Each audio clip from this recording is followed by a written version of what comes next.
Hello everyone, I'm Gabriela. Today, me and my colleagues Aditya, Frederick, and Leon are gonna present about our genetic engineering project. Ouch! What's happening? A warming planet means a warming ocean. When sunlight reaches the Earth's surface, the world's ocean absorbs some of this energy and store it as heat. When the water is too warm, corals will expel the algae which live in their tissues, causing the coral to turn completely white. This is called coral bleaching. In response to light, coral can regulate the excess absorbed light by activating its photosystem and reflect the light into fluorescence photochemistry and convert it back to heat as well. When an organism is under heat stress, the protein tends to aggregate. It is important to maintain protein to be able to keep the metabolic process. Key genes underlying high temperature tolerance is the HSPs complex. HSPs are ATP-independent molecular holdase chaperones that prevent further cell aggregation when the cell is under thermal stress. Naturally, thermophilic bacteria have higher HSPs expression as they live in higher temperature ecosystem.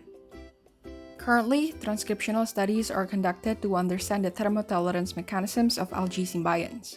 Comparisons are usually done between corals from different areas to see their gene expression, and as of now, there is no research which applies gene from thermophilic bacteria to the algae symbiont of the coral. Therefore, this research is dedicated to identify the feasibility and effectiveness of recombining gene from thermophilic bacteria to algae symbionts. Since we aim to boost the thermal tolerance of algae symbionts, we propose to insert the HSP genes from Thermoplasma volcanium, a thermophilic bacteria, to Algae symbiodinium species. The transformation will be done with Gibson assembly via Agrobacterium. We wanted to insert HSP40 and SSP70 from Thermoplasma volcanium. His tag fragment is also inserted for purification. This will be explained later in the validation method. Here are our primer designs obtained from SnapGene. Up to this part, some of you might wonder, what is and why do we use Gibson assembly? Short answer is because it is faster and simple in process. Gibson assembly enables the incorporation of multiple fragments. In our case, 3 fragments of interest will be inserted to a plasmid using this method. But what enables this process in the first place? 3 responsible enzymes. T5 exonuclease will remove nucleotides of a sequence at the 5' end to create a 3' overhang. DNA polymerase will fill in the gap in the assembled overlapping sequence by incorporating nucleotides. DNA ligase will covalently join the complementary DNA fragments to create a continuous sequence. Here, we'll look at a brief overview on how to get the modified plasmid.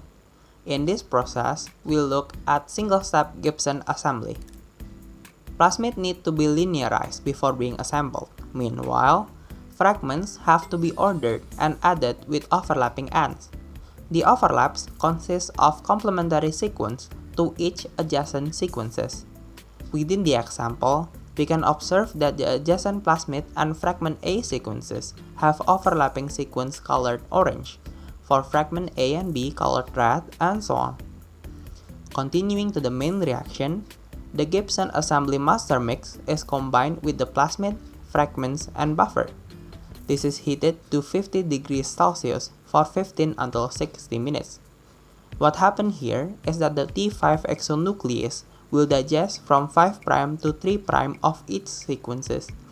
The resulting 3' overhang would anneal according to the order we've set in previous step. DNA polymerase and ligase will then rebuild the sequence to create a contiguous modified plasmid. With the modified plasmid at the ready, we can directly transform the competent agrobacterium to be used for further process. For the methodology, first we need to design the plasmid. This will utilize SnapGene and the sequence data from UniProt. We utilize plasmid PFGC 5941 specifically for Agrobacterium. We designed it with our interest genes, and the primers for Gibson ensemble were obtained by SnapGene. This plasmid originally has kanamycin resistant gene and phosphonotrisin resistant gene. Kanamycin resistance is used as agrobacterium marker, while phosphonotrisin resistance is used as the transgenic algae marker. Next, we need to transform the agrobacterium first, where then the agrobacterium will infect the algae, followed by algae cells culture. Next, after the gene is successfully transformed, validation will be required. The HSP gene will be isolated utilizing the nickel NTA purification technique. This technique utilizes affinity chromatography, where the resin used is precharged with nickel ions to immobilize the recombinant protein packed with polyhistidine. When the cell is loaded to the column, the HSP will retentate in the column as shown in red. Other impurities are washed out by the washing buffer.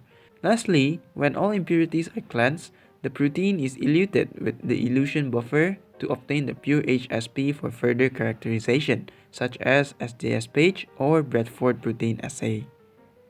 The next step will be SDSPH, which is done to visualize the purified HSP protein.